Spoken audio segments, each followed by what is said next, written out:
আচ্ছা দেখো, স্ট্রিম ফ্লোটা কি কথাটা শুনি তোমরা বুঝতে পারতেছো। তোমরা স্ট্রিম ফ্লোর কথা পড়ে আসছো হাইড্রোলজিক্যাল সাইকেলে। স্ট্রিম ফ্লোর মানে কি বলো তো? স্ট্রিম ফ্লোটা আসলে কি? নামটা শুনে কিছু তো আইডিয়া পাচ্ছো? স্ট্রিম ফ্লো অ্যাকচুয়ালি হলো রান অফ কে বোঝাচ্ছে। আমরা কি কি টাইপস এর রান অফ শিখছিলাম? যে surface run off, ground water outflow, interflow, এরকম কিন্তু অনেক টাইপস এর আমরা রান অফ শিখছিলাম। তো স্ট্রিম ফ্লো বলতে আসলে এই রান অফটাকে বোঝানো হচ্ছে। এবং এটা সম্পর্কে তোমরা হাইড্রোলজিক্যাল সাইকেল যখন পড়ছিলা, তখন কিন্তু হাইড্রোলজিক্যাল সাইকেলে তোমরা এই জিনিসটা দেখে আসছো।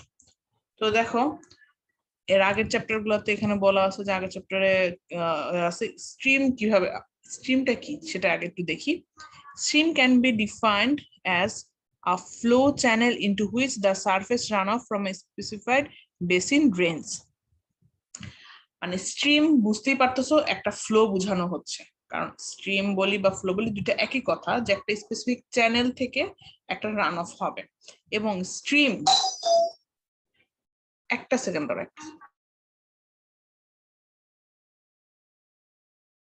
আচ্ছা তো দেখো স্ট্রিম কি। স্ট্রিম হলো একটা ফ্লো যেখানে আমাদের একটা সারফেস রান অফ, আমরা কিন্তু অনেক টাইপস রান অফ শিখছিলাম, তার মধ্যে স্ট্রিম বলতে আমরা সারফেস রান অফ যেটা সেটাকে বোঝাচ্ছি। একটা ক্যাচমেন্ট হতে পারে, একটা ড্রেনেজ বেসিন হতে পারে, সেখান থেকে যখন একটা প্রিসিপিটেশনের পানি ওখানে স্টোর হচ্ছে, সেখানে প্রিসিপিটেশনের পর যখন সেটা রান অফ হয়ে যাচ্ছে, সেটাকে আমরা বলতেছি স্ট্রিম। দেখো স্ট্রিম এবং স্ট্রিম ফ্লো দুটোর মধ্যে পার্থক্য কি? স্ট্রিম ফ্লো বলতে ফুল যে প্রসেস সেটাকে আমরা কিন্তু বলতেছি স্ট্রিম ফ্লো। এই রান অফের যে প্রসেস সেটাকে আমরা বলতেছি স্ট্রিম ফ্লো। স্ট্রিম ফ্লো এটা মেজারমেন্ট করা হয় ডিসচার্জ ইউনিটে। কারণ তোমরা জানো যে রান অফ আমরা মানে ডিসচার্জকে আমরা মিটার কিউব পার সেকেন্ডে হিসাব করতেছি। কারণ ধরো যে একটা ক্যাচমেন্ট, এই ক্যাচমেন্ট থেকে পানিটা যখন চলে যাচ্ছে এটাই তো রান অফ।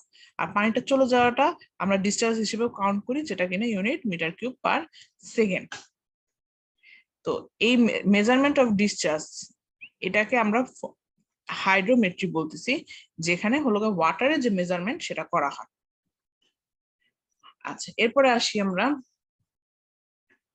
স্ট্রিম ফ্লো মেজারমেন্টের কিছু টেকনিক। দুইটা ক্লাসিফিকেশনে করা হয়, একটা হলো ডিরেক্ট ডিটারমিনেশন আর একটা ইনডিরেক্ট ডিটারমিনেশন। তো এর মধ্যে আন্ডার ইচ ক্যাটাগরি দেয়ার হোস সাম মেথডস। ডিরেক্ট ডিটারমিনেশনে তোমাদের কিছু মেথডস আছে, এগুলোর প্রত্যেকটার ডিটেলস আমরা দেখবো চ্যাপ্টার ভিতরে, আমরা এই প্রত্যেকটা ডিটেলস দেখবো। Direct determination of stream discharge, area velocity method, dilation technique, electromagnetic method, ultrasonic method. তার মধ্যে বুঝতেই পারতেছো সবচেয়ে আপডেটেড যেটা সেটা হলো আল্ট্রাসনিক মেথড। কারণ আমরা ডিরেক্ট স্ট্রিমে যে মেজারমেন্ট করতে গেলে আসলে এটা একটু কস্ট ইফেক্টিভ হয়ে যায়, টাইম কনজিউমিং হয়ে যায়। এই কারণে আস্তে আস্তে আমরা কিন্তু একটা টেকনোলজি যখন ওটা সাফিসিয়েন্ট হয় না, যেটা তখন যদি কোনো প্রবলেম অ্যারাইজ করে বা ওখানে দেখতেছি যে না আমরা যে টেকনিকটা ইউজ করতেছি ওটা সাফিসিয়েন্ট হচ্ছে না, ল্যাকিংস থাকতেছে বা কোনো ইরোড থাকতেছে, তখনই আমরা ওই টেকনিকটাকে ইমপ্রুভ করে নতুন আরেকটা টেকনিক আমরা ওখানে ইমপ্লিমেন্ট করি এবং আস্তে আস্তে আমাদের জিনিসগুলো আপডেট হয়। এরিয়া ভেলোসিটি মেথড ফার্স্ট একদম ইনিশিয়াল টেকনিক, এটা খুবই ইজি। ডাইলেশন টেকনিক এটা আরেকটু মানে কেমিক্যাল ইউজ করে করা হয়। ডাইলেশন টেকনিক দেখবো যে কেমিক্যালের মানে ইউজ এখানে থাকে। ইলেকট্রোম্যাগনেটিক মেথড নাম শুনে বুঝতে পারতেছো যে তোমরা রিমোট সেন্সিং ও এই ইলেকট্রোম্যাগনেটিক মেথড নিয়ে ডিটেলস পড়ে আসছো। আর তোমাদের আরেকটা কথা বলি, সেম জিনিস যদি দেখো যে যেমন তোমাদের সাইক্লোন ছিল, তারপর এক্সট্রা ট্রপিক্যাল সাইক্লোন, দুইটা কিন্তু প্রিসিপিটেশনও ছিল, আবার ওয়েদার এন্ড হাইড্রোলজিতেও ছিল। তো সেম জিনিস যদি পাও যেখান থেকেই লিখো না কেন কোনো সমস্যা নেই, সেটা চ্যাপ্টার যেটাই হোক না কেন, কনসেপ্ট তো সেম। তো ইনডিরেক্ট ডিটারমিনেশনে আছে hydraulic structure such as weirs, flumes and gate structure, আর একটা হলো slope area method. Indirect determination, এখন হাইড্রোলজির বিভিন্ন স্ট্রাকচার আছে, উইয়ার, ফ্লুমস। তোমরা ল্যাবে 272 তে উইয়ার নিয়ে অনেক কাজ করছো, ব্রডকাস্টেড উইয়ার, শার্পকাস্টেড উইয়ার, ভিনস, এরকম উইয়ার নিয়ে তোমরা অনেক কাজ করছো। তোমাদের উইয়ার সম্পর্কে নতুন করে বলার কিছু নেই। ফ্লুমটাও তোমরা জানো, ভেঞ্চুরি ফ্লুম তোমরা 374 এ করতেছো, এখন ফ্লুম গুলো নিয়েও কাজ করতেছো। গেটেড স্ট্রাকচার সম্ভবত তোমরা জানো না, গেটেড স্ট্রাকচারটা বলি। এই যে স্লুইস গেট বা পানির যে বাঁধ দিয়ে পানির এই ফ্লোটাকে কাজে লাগায় যে কারেন্ট প্রডিউস করা হচ্ছে, এটা আমাদের হাইড্রোলজিক স্ট্রাকচারের মধ্যে পড়তেছে, কারণ পানির ফ্লাডের সময় কিন্তু আমরা বারবারই বলতেছি এক্সট্রিম কেসে আমরা কাজ করতেছি, কারণ যদি এক্সট্রিম কেস স্যাটিসফাই করে যায় তাহলে আমরা ধরে নেবো যে বাকি কেসও স্যাটিসফাই অবশ্যই করবে।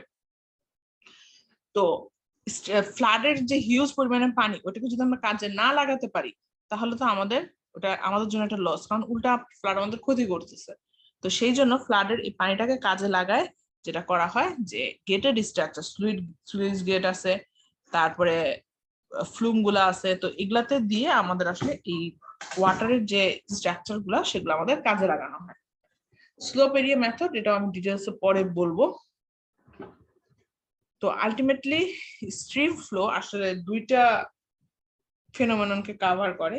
স্ট্রিম ফ্লো একটা হলো ওয়াটার লেভেল অর স্টেজ, আর একটা হলো ডিসচার্জ।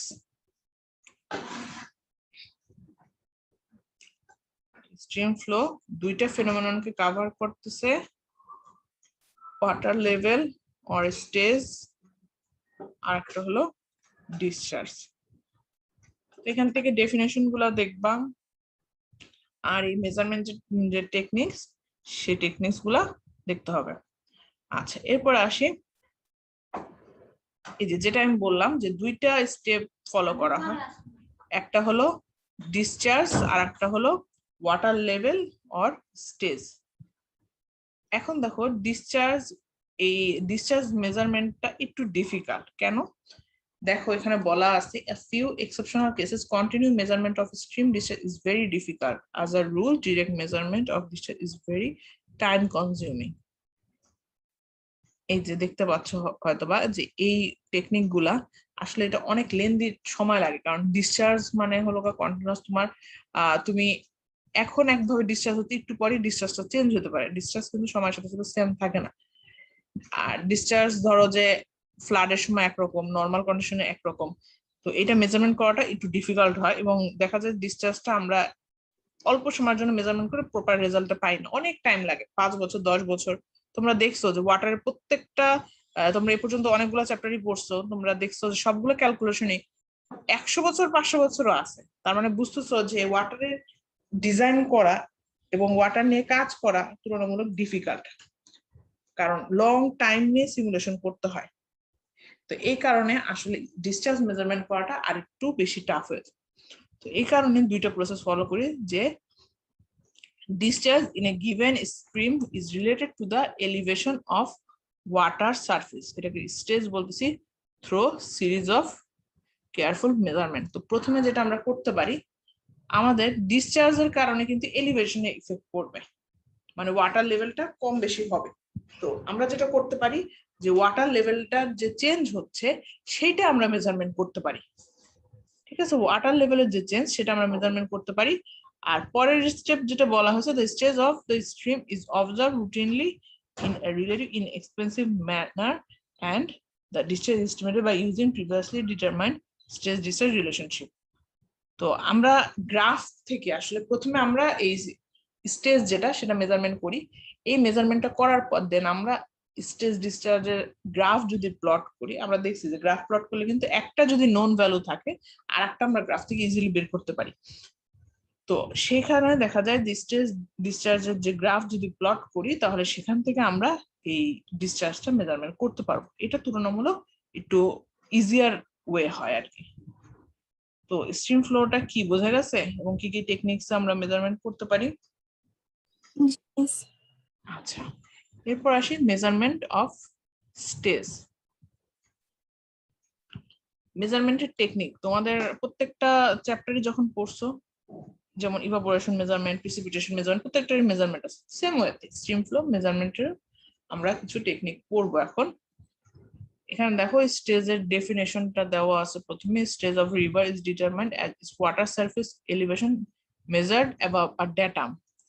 এই কথাটা তোমরা পরীক্ষার সময় বাদ দাও, ড্যাটাম উল্লেখ করতে হবে, কারণ আমরা যে কোনো এখন তোমার এখান থেকে ওয়াটার লেভেলটা ধরো যে পদ্মা নদীর কথা যদি চিন্তা করি, ঢাকার এদিক থেকে যদি দেখি একরকম এলিভেশন পাবো আমরা, যদি আমরা অন্য জায়গা থেকে দেখি অন্যরকম এলিভেশন পাবো। তো সব জায়গায় তো সেম হয় না, কিন্তু আমাদের যেটা করতে হবে আমাদের ড্যাটামটাকে ফিক্স করতে হবে, ড্যাটাম কিন্তু সেম, ড্যাটাম থেকে আমাদের মেজারমেন্টটা করতে হবে। আর ডেটাম কি? ডেটাম হলো the mean sea level or any arbitrary datum connected with independently to the mean sea level. মানে আমাদের যে সমুদ্রের যে লেভেল আছে সেখান থেকে আমাদের এই ডেটামটা কালেক্ট করতে হবে, এবং ডেটামের রেজাল্ট ভ্যালুটা যদি পাই সেখান থেকে আমরা ওয়াটার সারফেস এলিভেশনটা বের করতে পারবো। আচ্ছা, এখন আসি যে মেজারমেন্টের যে ওয়ে, ম্যানুয়াল মেজারমেন্ট, তারপরে আমরা দেখবো যে আমরা কিভাবে ইলেকট্রিক্যালি করতে পারি। ম্যানুয়াল মেজারমেন্টের মধ্যে স্টাফ গজ একদম ইনিশিয়াল। তোমরা প্র্যাকটিক্যাল সার্ভিং যদি করে থাকো, তোমরা প্র্যাকটিক্যাল সার্ভিং করছো তোমরা? হ্যাঁ ম্যাম। আচ্ছা, প্র্যাকটিক্যাল সার্ভিং এ দেখবা এই স্টাফ গজ, তোমরা তোমাদের সিনিয়র যা ভাই আপুদের তো দেখছো যে কিছু স্টিক দিয়ে মেজারমেন্ট করতেছে, আমাদের যে বাদাম তলা আছে সেখানে দেখছো তো? এটা খেয়াল করছো কখনো? জি ম্যাম। তো ওখানে দেখছো হয়তোবা যে একটা এরকম একটা স্ট্যান্ডের মতো থাকে, যেটার মধ্যে এরকম একটা অনেক সময় রেড আর হোয়াইট দিয়ে মার্ক করা থাকে, কিছু পোর্শন রেড, তারপর হোয়াইট, আবার রেড, আবার হোয়াইট, এরকম মার্ক করা থাকে। এই জিনিসটাকে আমরা স্টাফ গজ বলি। এটার গায়ে লেবেলিং করা আছে, এটা দিয়ে মেজারমেন্ট করা হয়। বুঝতেই পারতেছো, একদম ম্যানুয়াল ওয়ে, একদম ইনিশিয়াল ওয়ে, এখানে কোনো ঝামেলা নাই যে তুমি এখানে স্টাফ রিডিং গুলো বসায় দেন তোমরা প্র্যাকটিক্যাল সার্ভিং করলে এই জিনিসগুলো আরো ক্লিয়ার হবে। প্র্যাকটিক্যাল সার্ভিং এ এটাতে কিভাবে মেজারমেন্ট করে ক্যালকুলেশন সহ তোমরা মানে ম্যাথ সহ করবা ওখানে। তো আমাদের তো এখন ওইটা দরকার নেই, আমাদের জাস্ট ইনিশিয়াল যতটুকু দরকার ততটুকু আমরা দেখি, যেটা একদমই ইনিশিয়াল স্টেজ, যে স্টাফ দিয়ে মেজারমেন্ট করা। এটা durable matter, low coefficient of expansion with respect to the both temperature and moisture. তো এটা আসলে ইউজুয়ালি উডেন হতে পারে, স্টিলের হতে পারে, বিভিন্ন ম্যাটেরিয়াল দিয়ে তৈরি করা হয়, এবং এটার মধ্যে বলা আছে যে ভার্টিক্যাল অর ইনক্লাইন্ড দুইভাবে মেজারমেন্ট করা যায়, এবং এখানে পার্মানেন্ট কিছু মার্কিং করে দেওয়া থাকে, এখান থেকে আমরা ডিসটেন্স মেজারমেন্ট করতে পারবো। It may not be possible to read the entire range of water surface elevation by single gauge. দেখো পানির লেভেল কিন্তু চেঞ্জ হচ্ছে, আর পানির যদি এটার কিন্তু একটা নির্দিষ্ট, এটা কিন্তু এমন না তোমরা দেখছো নিজেরা করণে ঠিক আছে, তোমরা দেখছো যে এটা একটা সার্টেন হাইট আছে, এমন না যে অনেক বড়, এটা একটা সার্টেন ধরো যে হাইট আছে। তো এটা দিয়ে তো পানির হাইট যদি অনেক বেশি বেড়ে যায় বা পানির হাইট যদি খুব বেশি চেঞ্জ হয়, এটা দিয়ে কিন্তু ফুল মেজারমেন্ট করা যাবে না। তো এই কারণে তখন কি করা হয়, তখন ছোট ছোট সেকশনে ভাগ করে এই মেজারমেন্টটা করা হয়, এটাকে বলা হচ্ছে সেকশনাল গজ। তো তোমাদের এখানে ভার্টিক্যাল স্টাফ গজ, সেকশনাল গজ। যদি ছোট সেকশন হয় তাহলে একটা ভার্টিক্যাল সেকশন দিয়ে মেজারমেন্ট করা যায়, আর যদি অনেকগুলো ছোট ছোট সেগমেন্ট মানে যদি বেশি ডেপথ হয় তাহলে দেখতে পাচ্ছ এখানে ডেপথ একটাই, একটা স্টাফ গজ দিয়ে হয়ে গেছে, কিন্তু এখানে কিন্তু ডেপথের ভ্যারিয়েশন বেশি। দেখছো না, নদীর পার কিন্তু সব জায়গায় সেম থাকে না, কোথাও দেখা যায় যে চর পড়ে গেছে, কোথাও আবার দেখা যায় নদীর পানি বেশি, সেরকম যে এখানে সেকশন করে নিলে তাহলে সেখানে ভ্যালু গুলো আর একটু ক্লিয়ার আসবে। তো এখান থেকে অবশ্যই ফিগার দিতে হবে। ফিগার এমন না তোমার আর্টিস্টিক ওয়েতে এরকম প্রত্যেকটা হ্যাচ করে করে করে দিতে, ফ্রি হ্যান্ডে ইজিয়ার ওয়েতে ফিগার আঁকবা। ফিগারে ম্যাক্সিমাম 2 থেকে 3 মিনিট সময় নষ্ট করবা, এর বেশি ফিগারে সময় নষ্ট করবা না। এরপর আসি ওয়্যার গজ। ওয়্যার গজের ছবিটা তোমাদের এখানে আছে নাকি দেখি না, আমি এঁকে দিচ্ছি, আমার সাথে এঁকে নাও।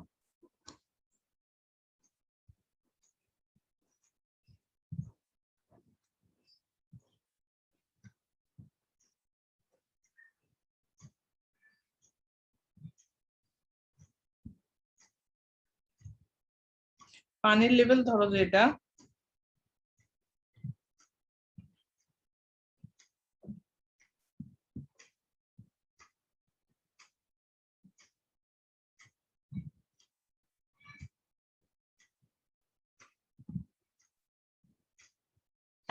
আচ্ছা দেখো ফিগারটা আঁকতে আমার কতক্ষণ লাগছে, 1 মিনিটও লাগে নাই কিন্তু।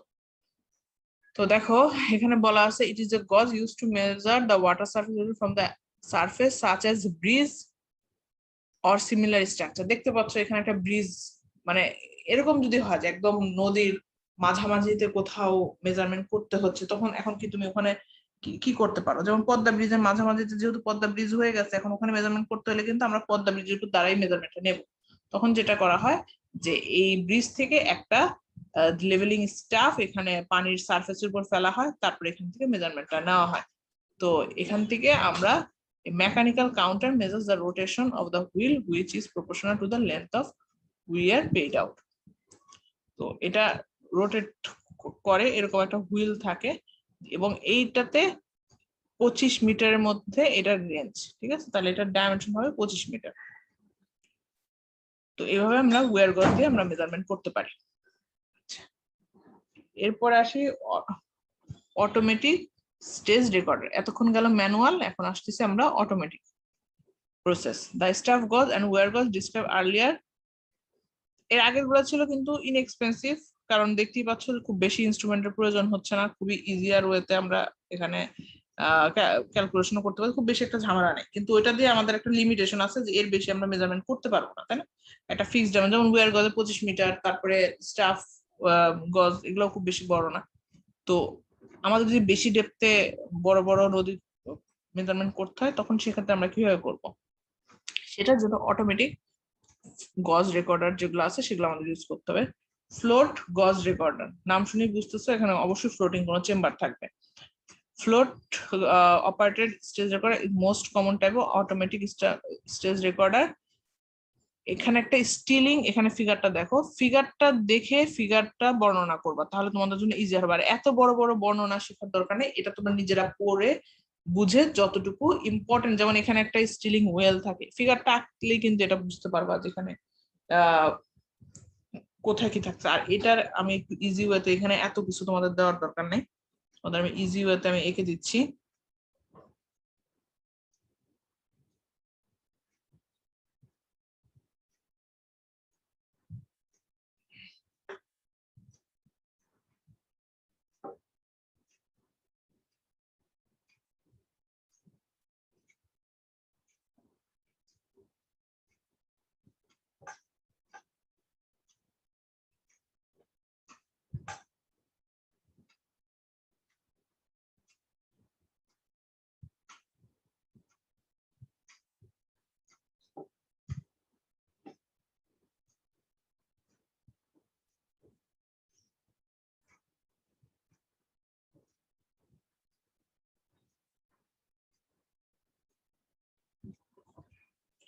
আচ্ছা দেখো, ফ্লোটিং গজ রেকর্ডার যেটা, সেখানে আমরা কি থাকে, যেখানে একটা স্টিলিং ওয়েল থাকে, এই যে ওয়েলটা দেখতে পাচ্ছ, এটা একটা স্টিলিং ওয়েল, এবং এটার সাথে একটা কাউন্টার ওয়েট দেওয়া থাকে পুলি। এটা দেখতেই পাচ্ছ পুলি, এবং এখানে একটা কাউন্টার ওয়েট, এটা হলো কাউন্টার ওয়েট, যাতে এটা ব্যালেন্স থাকে সেটার জন্য একটা কাউন্টার ওয়েট দেওয়া থাকে। এবং displacement of the rising or lowering water service elevation cause angular displacement. এটা পুলির সাহায্যে যখন আমরাকে আপ ডাউন করব, তখন এখান থেকে আমরা মেজারমেন্ট নিতে পারবো। এবং এখানে একটা পেন কানেক্ট করা থাকে, এই পেনের সাহায্যে এখানে কন্টিনিউয়াস একটা গ্রাফ প্লট হয়। এবং এই গ্রাফটা কি প্লট দেখতে পাচ্ছি আমরা এখানে, যে ওয়াটার টেবিল ভার্সেস টাইম, এটার একটা গ্রাফ প্লট করা হয়। তাহলে সময়ের সাথে সাথে ওয়াটার টেবিলের যে চেঞ্জটা আমরা সেখান থেকে বের করতে পারবো।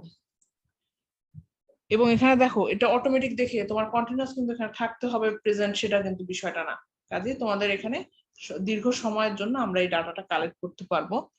To protect the float from debris and to reduce the water wave effect on record, were provided in all float type stage recorder installation. এই স্টিলিং ওয়েলের কাজটা কি, যে স্টিলিং ওয়েল হলো একটা প্রোটেক্টিং একটা কোড, যেটা কারণ এখানে যদি ময়লা আবর্জনা ঢুকে যায় তাহলে সেক্ষেত্রে কিন্তু মেজারমেন্টটা ঠিক মতো হবে না, মেশিনটাও নষ্ট হয়ে যেতে পারে। তো যাতে আমাদের প্রপার আমরা এই ভ্যালুটা পাই, সেজন্য আমরা এখানে একটা স্টিলিং ওয়েলের ইউজ করি, এবং এটা প্রত্যেকটা ইনস্টলেশনের সময় এটা ইউজ করা হয়।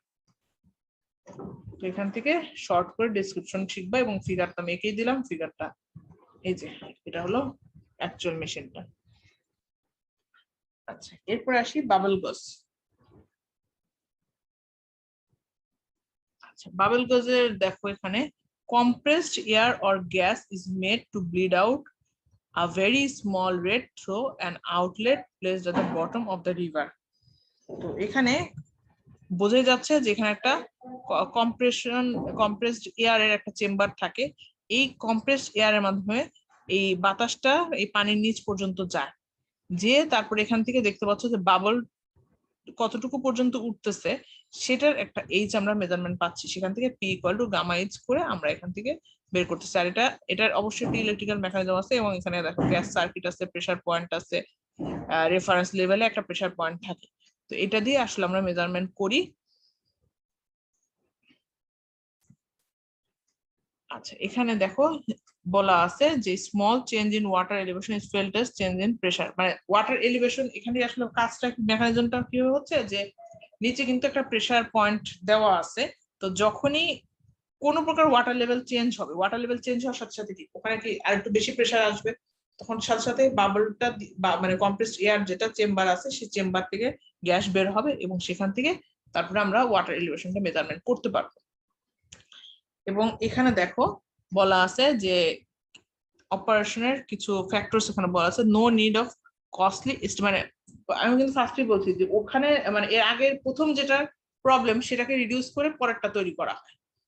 তো দেখো প্রথমে স্টিলিং ওয়েলের একটা ঝামেলা ছিল যেটার জন্য একটু কস্ট এক্সপেন্সিভ হয়ে যাচ্ছিল। এখানে স্টিলিং ওয়েলের কোনো ইনস্টলেশন লাগতেছে না এবং এখানে লার্জ চেঞ্জ ইন দিস মানে 30 মিটার, এর আগের গুলা কিন্তু খুবই অল্প ডাইমেনশনের জন্য মেজারমেন্ট করতে পারতেছিলাম, তো এখানে 30 মিটার বা এর চেয়ে বেশি যদি হয় সেটাও মেজারমেন্ট করা যাবে। আর recorder assembly can be quite far away from the sensing point. তো ফ্লোটিং এ পয়েন্টে কি হচ্ছিল, স্পেসিফিক ওই জায়গায় মেজারমেন্টটা নিচ্ছিল। আর গ্যাস চেম্বারে যেটা হচ্ছে যে যদি সেন্সিং পয়েন্ট অনেক দূরেও থাকে তারপরেও এটা মেজারমেন্ট করা যায়। Due to constant bleeding action, there is less likelihood of the inlet getting blocked or choked. মানে এর আগে যেমন ডেব্রিসের প্রবলেমটা ছিল সেটাকে রিডিউস করার জন্য আসলে এখানে এই ব্লিডিং অ্যাকশন যেটা মানে কি একটু পরপর ব্লিড আউট হয়ে যাচ্ছে, তার মানে একটু পরপর নিজে নিজেই এইখানে কোনো ডেব্রিস বা কোনো ময়লা আবর্জনা যদি থাকে সেটা পরিষ্কার হয়ে যাচ্ছে। আচ্ছা, স্টেজ ডাটা। আচ্ছা, স্টেজ ডাটাটা দেখো। স্টেজ ডাটা আমরা কিভাবে মেজারমেন্ট করি, presented in a plot of stage against time.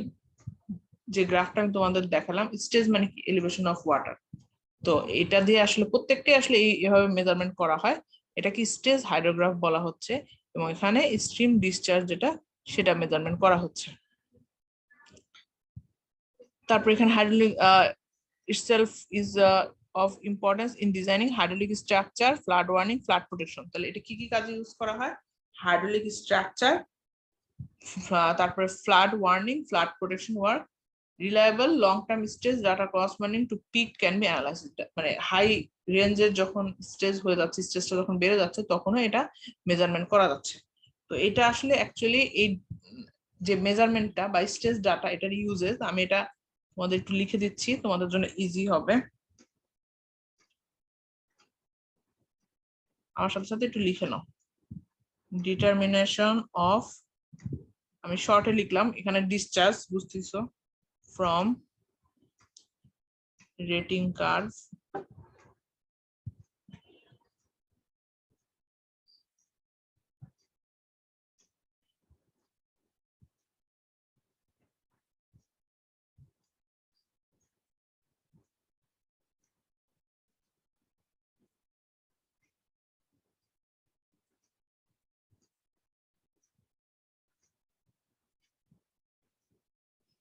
এটা জিতে তো ওয়াটার টেবিল, কিউ হলো ডিসচার্জ।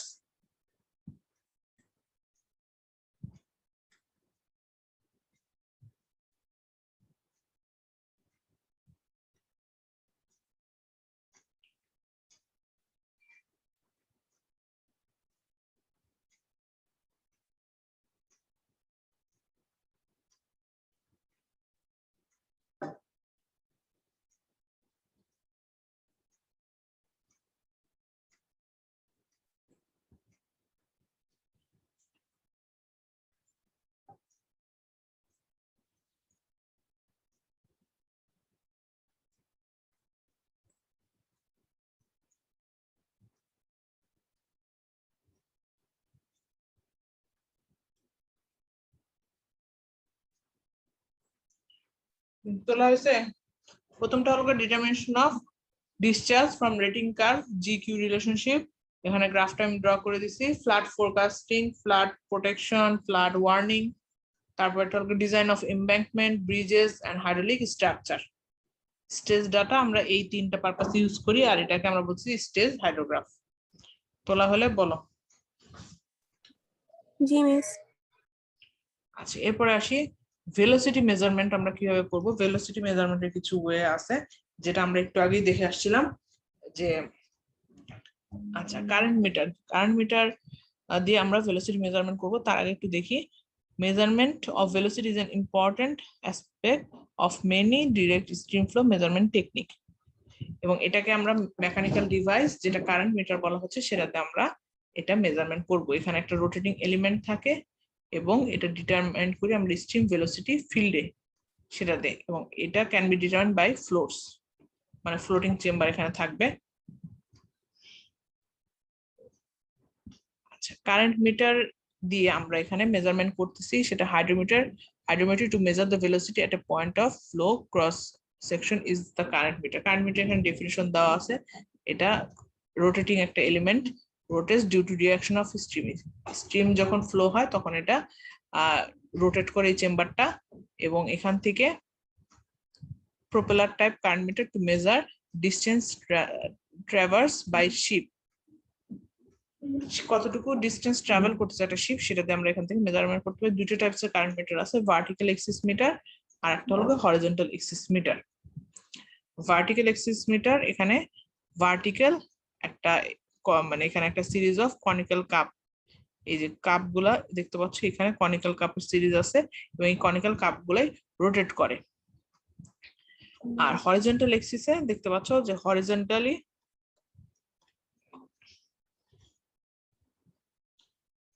হরিজন্টাল এক্সিসে এখানে হরিজন্টাল শ্যাফট থাকে একটা, যেটা দিয়ে মেজারমেন্ট, এটার ডেসক্রিপশন গুলো এত ডিটেইলস এর দরকার নেই, এটা জাস্ট শর্ট করে তোমরা এখান থেকে জাস্ট হরিজন্টাল এক্সিস মিটারটা কি, ভার্টিক্যাল এক্সিস মিটারটা কি সেটা শর্ট করে এখান থেকে দেখবা।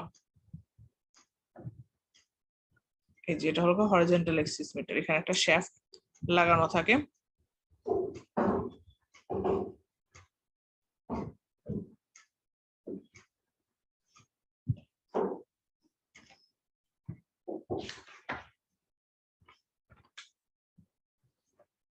আচ্ছা এখন আসি, এখানে আমাদের মেইন কাজ হলো ফিল্ডে আমরা কিভাবে ইউজ করি কারেন্ট মিটারটা, এটা আমাদের লাগবে। এখন ফিল্ডে আমরা কিভাবে ইউজ করি দেখো, ফিল্ডে যখন আমরা ইউজ করতেছি কারেন্ট মিটার একটা ইকুয়েশন ফলো করে, কারেন্ট মিটারে V equal to ANS plus B, এই ইকুয়েশনটা কারেন্ট মিটার ফলো করে। নাম্বার অফ NS হলো number of revolution per time, এটাকে আমরা NS equal to N divide by del T এটা বলতেছি। আচ্ছা এরপরে দেখো কারেন্ট মিটারে এখানে ভার্টিক্যাল সেকশন, ভার্টিক্যাল ডিস্ট্রিবিউশন এটা মেজারমেন্ট করার জন্য V equal to 5.75 V log 10 30 Y by KS এটাতে মেজারমেন্ট করি। শ্যালো স্ট্রিম হলে V বার এটাতে মেজারমেন্ট করি। আর যদি এখানে এভারেজ ভেলোসিটি মেজারমেন্ট করতে যাই তাহলে সেই ক্ষেত্রে 0.2 এখানে ফ্রি সারফেস এবং এখানে হলো ডেপথ, এখানে 0.2 0.8 এগুলো আসলে কত টাইমস সেটা বোঝানো হচ্ছে, ডেপথের কত গুণ সেটা বোঝানো হচ্ছে। তো তোমাদের ফর্মুলা কিছু মুখস্থ করতে হবে না, এখান থেকে ফিল্ড ইউজে আমরা কারেন্ট মিটার কিভাবে ফলো করে বা কি সেটা আমাদের দেখতে হবে। এখান থেকে তোমাদের এই ফর্মুলা গুলো লাগবে না, ফর্মুলা মুখস্থ করার কোনো দরকার নাই।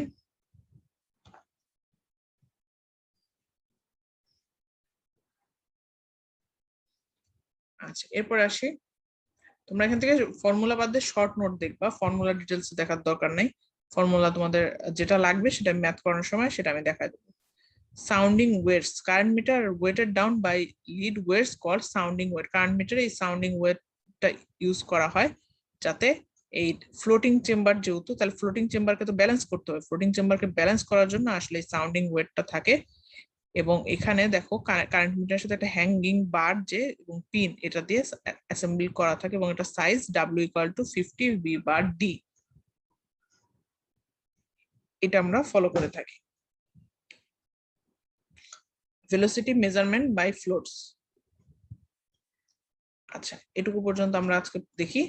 ভেলোসিটি মেজারমেন্ট আমরা কিভাবে করি, VS ইকুয়াল টু S/T, কতটুকু এই ফ্লোটিং চেম্বারটা কতটুকু মুভ করতেছে সেই সময়ের সাথে সেটা আমরা মেজারমেন্ট করি। এবং এটা দেখো দুই কি কি কন্ডিশনে মেজারমেন্ট করা হয়, স্মল স্ট্রিম ইন ফ্লাডের সময় ছোট ছোট যে স্ট্রিম গুলো আসে সেটা, small stream with rapidly changing water surface, ছোট ছোট সেকশন নিয়ে কাজ করা হয় এবং এখানে যে র্যাপিড যে চেঞ্জ হচ্ছে সেটাও আমরা এখান থেকে মেজারমেন্ট করতে পারি।